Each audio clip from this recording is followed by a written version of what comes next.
Since 11th of November 2008, zombies has been a thing.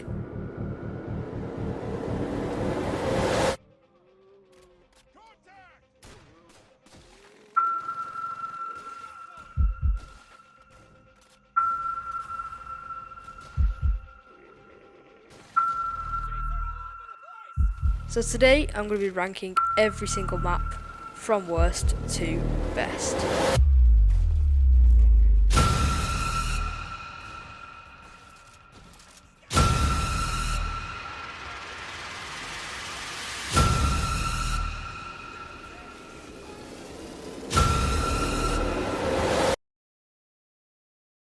Welcome guys and girls to another zombies video. Today in this video we're going to be ranking every single zombie map from worst to best. Let's get into it. Before we get into it, it'd be so great if you could watch the full video. It would help get this video up and out there, and it'll just support my watch time. So let's get into it. So for number 46 we have the Tortured Path on World War II. This is in fact 3 maps. They are all boring AF. The game actually ends if you don't complete the challenges. Let me get this in your head. The game doesn't end if you don't complete the challenges. Is this even zombies? It was £15 when it came out. Everybody thought it was like the actual zombies. What did they get? Steaming pile of shit. Actually, you know what? Instead of listing all the World War II zombies, we're just gonna skip them.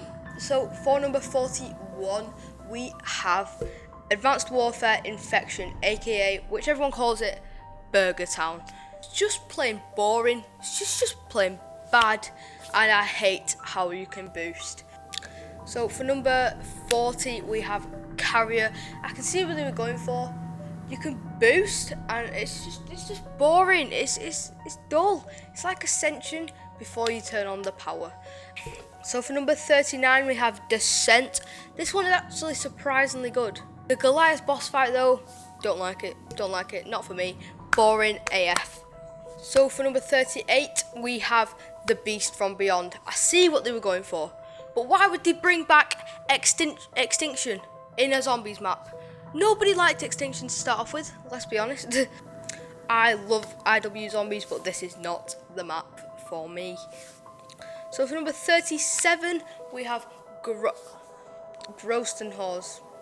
This is a prologue for World War II. I love this map, to be honest. I love that prologue. Like I see what they did. When I say I see what they're going for, they did it. They did what they were going for. It's amazing. It makes you scared. It brings some fun to it. Oh, it's so good. It's so good. So for number 36 we have Outbreak. We're just going to skip this because it's the biggest steaming pile of shit. For number 35 we have Voyage of Despair. You have to give Treyarch some respect for this map. You can see how much effort they put into it. You can see everything. Like, they put so many Easter eggs into that map. We are just finding Easter eggs that are in that map today. But not the map for me personally. They could have made it so that the Titanic, you save it from the iceberg, but like if you don't do the Easter egg by like round 25 or like round 30, then it crashes into the iceberg. You can still play, but it crashes into the iceberg. It's just, I think that would have been so cool if they did that. And yeah, that is my thoughts on Voyage of Despair. Please don't hate me if you love Zetsubo. It's at number 34. Zetsubo. The wonder weapon is trash. Let's be honest. It is the worst thing ever. For number 33 we have Transit. Do I need to say anything? So for number 32 we have Natch Dirt Untoasted. Now I know this is a classic. I probably will get hate for this, but I wish I could put this a lot higher. But it is unfortunately just a plain map. Gets boring after like round 3. Let's move on. So for number 31 we have Die Rise. They teased us with PhD Flopper. Why would you do that, Treyarch?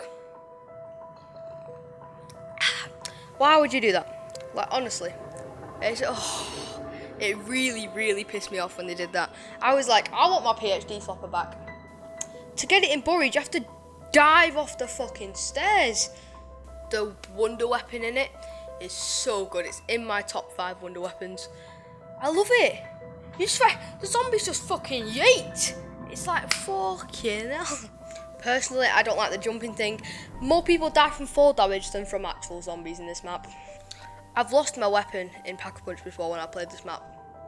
And no other map looks as disgusting as this map. So for number 30 we have Farm. I personally can't say much about it. I've played it like twice, yeah, and it's still in front of Die Rise, but yeah. So for number 29 we have Verrucht. This map is really good. If you wear a pair of headphones, you are shitting yourself playing that map. It's like it gets you so in the scared mood. It's like playing a horror game, but you're playing zombies. It's so good. When you play 4-player, 2 people spawn at different sides and you have to work your way to find each other. It's so good. I love it. So for number 28 we have the Giant. This is actually a really good map. Really fun to play with friends, to get a high round on. Really, really good. But it barely has any guns. Like, it genuinely has, like,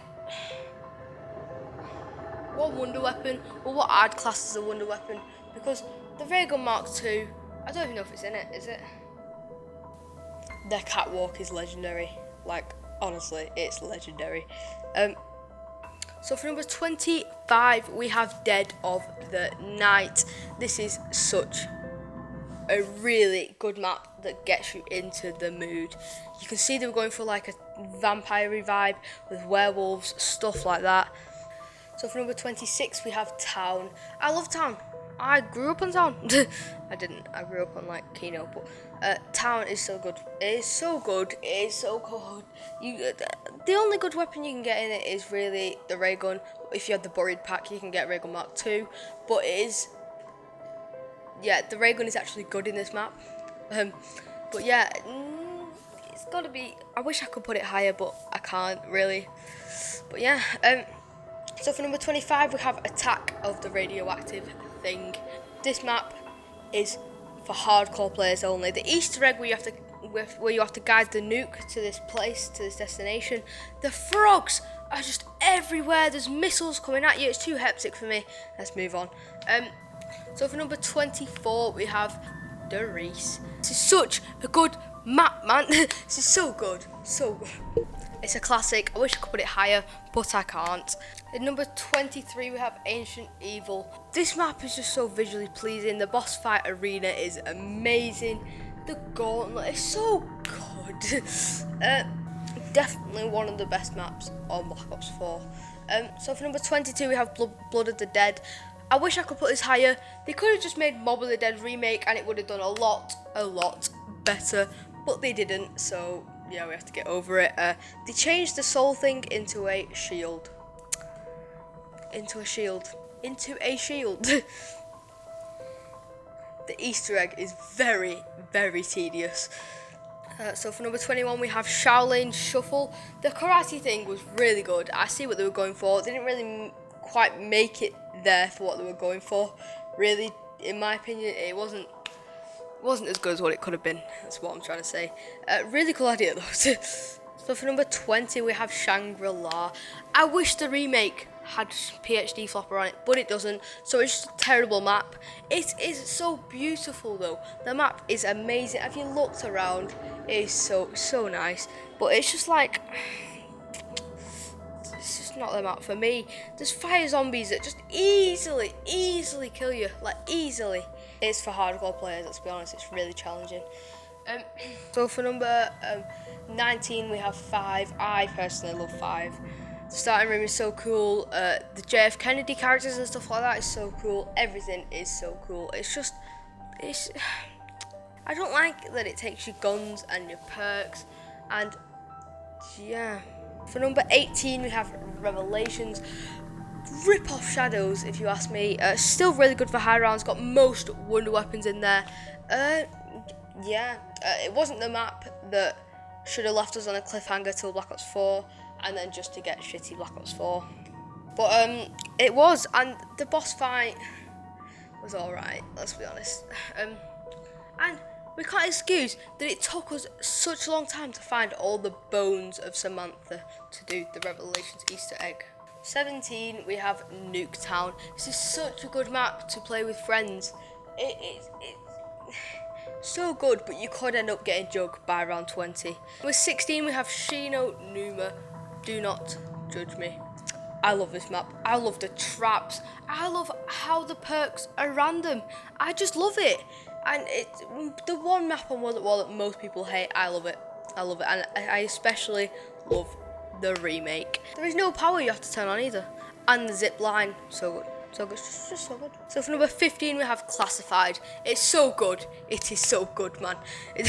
The Samantha step, where you knock on the door and you get the radioactive monkey things. It's so cool. The Easter egg, around 150. Personally, don't like that, but it is for hardcore players. And there's also an Easter egg to get the Winter's Howl. I don't like the Winter's Howl. It's worst wonder weapon, not even gonna lie. It's got Area 51 in it, and I love that. I love Area 51, it's so good. So for number 14, we have IX, the best BO4 map by far. Let's be honest. We've got some other BO4 maps just below this, but I couldn't really put this any higher, to be honest. But I do love the challenges on it. I love the Easter egg. I love all of it. I love the Scorpion wonder weapon. It's just so good. But I don't like the Chaos storyline. So for number 13, we have Tag the Totem. Very, very good remake. It's just, I wish it had George Romero in it, but I do understand why they couldn't have George in it. Ends the Aether storyline. Does not compare to Call of the Dead, in my opinion. And yeah, so for number 12, we have Alpha Omega. People think this is a rip-off from Blackout. I don't think it is at all. This is such a good map. You get elemental ray guns, so good. The Avogadro boss fight, so good. So good. So for number 11, we have Moon. Please don't judge me, but I love how satisfying it is to kill zombies in Moon. Is it just me? I'm not a serial killer, I swear. But it's just really satisfying. Because when you can, I don't know what it is, it's just really satisfying. In the BO3 remake, you can stay in the starting room till like around 100. As long as you've got Perkaholic and you've got Immolation, you are sorted. So for number 10, we have Zombies in Spaceland. You guys will probably disagree with me, but I love Zombies in Spaceland. I've played it for like a straight 2 years, maybe 3. No, whenever it came out, I got it on the day it came out. I love it. It's so good. Lee Ross, I'm pretty sure that's his name. He has made this map so good. The boss fight is so good. The Easter egg steps are so good. They actually make sense, and it's just good. I love the characters. I like the girl with the spoons where she just jabs them in. It's just so good. I love all the wonder weapons, the Dischord, whatever you want to call it, is so good. And the head shredder. They're my favourite ones. Let's move on. So for number 9, we have Kino. This is such a good map. I grew up on Kino. It's just so good. You can't say anything else about it. For number 8, we have Gorod Krovi. It has the Ray Gun Mark III. Mental. The boss fight is mental, where you go against a dragon, then you go against Nikolai. Then it's just mental. I got stuck on the defusing step on the Easter egg. I forgot to record. I'm stupid. But yeah. So for number 7, we have Shadows of Evil. The rituals are really good thought. They've made them really good. It's actually fun to get Pack-a-Punch. Easter egg is alright, and it's the first time we see the tentacle guy. I forgot what it's called. Number 6, we have Buried. It has the Paralyzer. It has Leroy. It's so good. It's like doing an Easter egg just to get Pack-a-Punch, though, let's be honest. I love the Western theme, and the Easter egg is good. So for number 5, we have Mob of the Dead. So good. It has soul. It has a soul that can come and revive you. It turns on the power. The Easter egg is so good. The plane is mental when you build it and you go to Pack-a-Punch. It is actually mental. The characters will never be forgotten, and the prison is replicated amazingly.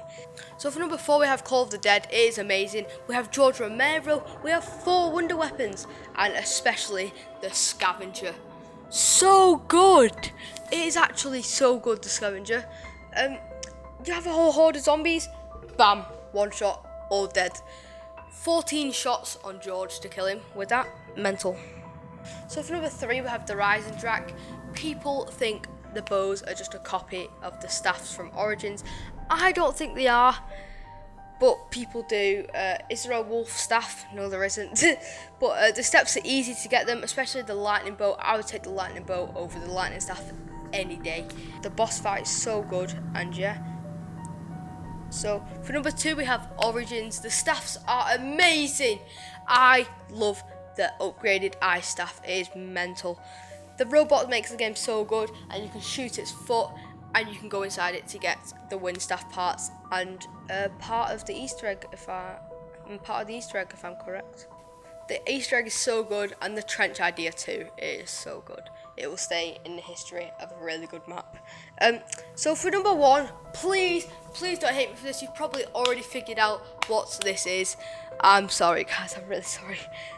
But I've been playing it a lot recently, and it is Ascension. It's so good, and people usually hate the monkeys. I love them because they just make it that much challenging, like that bit harder, and it just makes that, because if the monkeys weren't there, it would just be a plain ass boring map. But when you got monkeys, say if you're doing a high round attempt, it doesn't actually get boring later on rounds. My mate Jamie, MST Jamie, if you want to go add him in the description or subscribe, he got to round 61 in the starting room without opening any other doors, just spawned round 61. So guys, thank you for watching so much. Thanks if you made it to the end. If you made it to the end, you are a legend. Please subscribe, and yeah, peace. Raindrops, drop top, smoking, no cooking the hot pot. Fucking on your bitch, yeah, that.